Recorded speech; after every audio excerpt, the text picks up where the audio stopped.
আসসালামু আলাইকুম everyone, welcome back to my channel. আশা করি যে যেখান থেকে আমার ভিডিওটি দেখছেন সকলেই সুস্থ আছেন, নিরাপদে আছেন। হ্যাঁ, আবারও আপনাদের মাঝে অনেক দিন পর নতুন একটা ভিডিও নিয়ে চলে আসলাম। আজকে আপনাদের মাঝে যে কেকটি ডেকোরেশন করে দেখাবো এটি ছিল একটি নাম্বার কেক। নাম্বারটি হলো 3। এর আগে আমি 1 এবং 2 নাম্বার কেকটি বানিয়েছিলাম, আর 3 কেকটি ছিল আমার কাছে একদমই নতুন। সো কেকটা ছিল 2 পাউন্ডের একটি ভ্যানিলা কেক। আমি এই কেকটা 2টা মোল্ডে করে নিয়েছিলাম।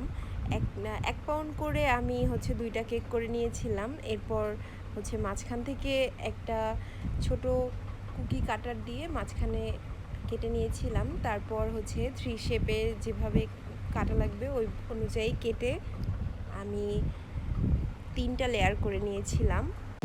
প্রতিটা লেয়ারে আমি ভ্যানিলা ক্রিম দিয়ে 3টা লেয়ারই কোট করে নিয়েছি। এরপর একটা পাইপিং ব্যাগ দিয়ে আমি পুরাটা কেকেই ক্রিম কভার করে নিচ্ছিলাম। যেহেতু এই ধরনের কেকগুলা ফিনিশিং করতে খুবই ঝামেলা হয়, এর জন্য পাইপিং ব্যাগ দিয়ে ক্রিম দিয়ে নেওয়াই বেটার হবে। আমি যতটুকু ফিনিশিং দেওয়া যায় ততটুকু ফিনিশিং দিয়ে নিয়েছি। এরপরে নিচে ছোট একটা বর্ডার করে নিচ্ছিলাম, যেহেতু কাস্টমার আমাকে বলেছিল সাদার ভিতরে ডিজাইনটা রাখতে, এই কারণে আমি সাদা রঙেরই ছোট বর্ডার দিয়ে দিচ্ছিলাম একটা স্টার নজল দিয়ে। এরপর 1M নজল দিয়ে আমি কয়েকটা ফ্লাওয়ার করে নিচ্ছিলাম হোয়াইট কালারেরই।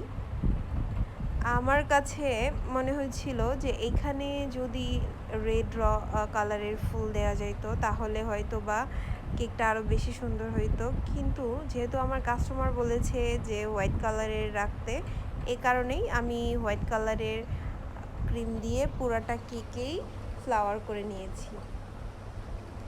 এরপর আমি কয়েকটা ফন্ডেন্ট দিয়ে রেড লাভ বানিয়ে দিয়েছিলাম। সে আমাকে বলেছিল প্রচুর লাভ দেওয়া লাগবে।